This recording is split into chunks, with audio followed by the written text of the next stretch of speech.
I used to live in a big, beautiful house that looked like a castle made of diamonds.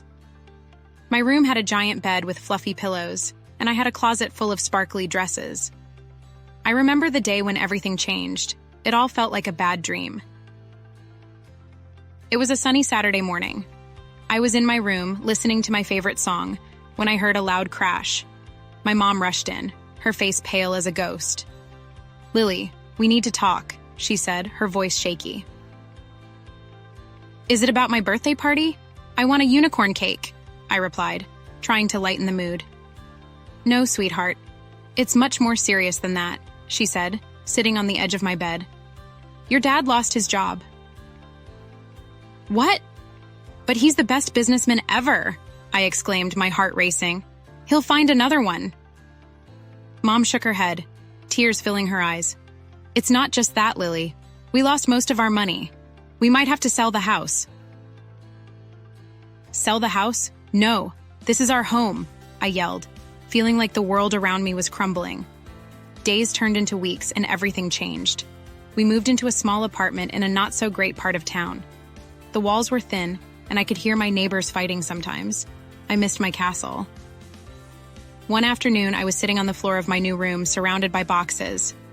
My best friend Mia came over, her bright smile making me feel a little better.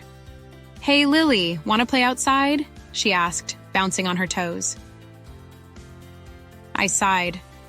"I don't know. This place isn't like our old neighborhood." Mia frowned. "But we can make new memories. Let's go explore." I took a deep breath and nodded. "Okay, let's go." We ran outside and found a small playground nearby. It wasn't fancy, but it had swings and a slide. As we played, I started to forget about the sadness for a little while. "See? This is fun!" Mia laughed as she swung higher and higher. "Yeah, it is," I giggled back. "I guess it's not about where you are, but who you're with." Just then, a boy named Jake walked by. He looked a little older and had messy hair. "Hey, you guys are having fun," he said, stopping to watch us. Mia grinned. "You should join us." Jake shrugged and hopped on the swing next to me. "All right, but I'm going to swing higher than you." "Challenge accepted," I shouted, pushing off the ground with all my might. As we swung back and forth, I felt a spark of happiness I hadn't felt in ages. Maybe life wasn't so bad after all.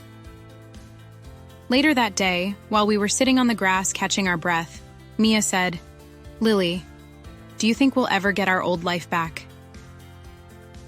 I looked at her, searching for the right words. "I don't know, but maybe we can build something new together." From that day on, I started to see things differently. Sure, I missed my fancy clothes and huge room, but I also started to notice the beauty in small things. The warmth of laughter, friendship, and moments spent outside playing until the sky turned purple with sunset. One evening, Mom called me into the kitchen. "Lily, can you help me with dinner?"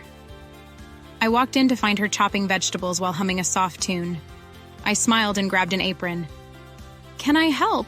I asked eagerly. "Of course. We're making pasta," she said with a grin. As we cooked together, I realized that even though we had lost so much, we still had each other, and that was worth more than any diamond castle in the world. "Mom," I said suddenly, "do you think we'll be okay?"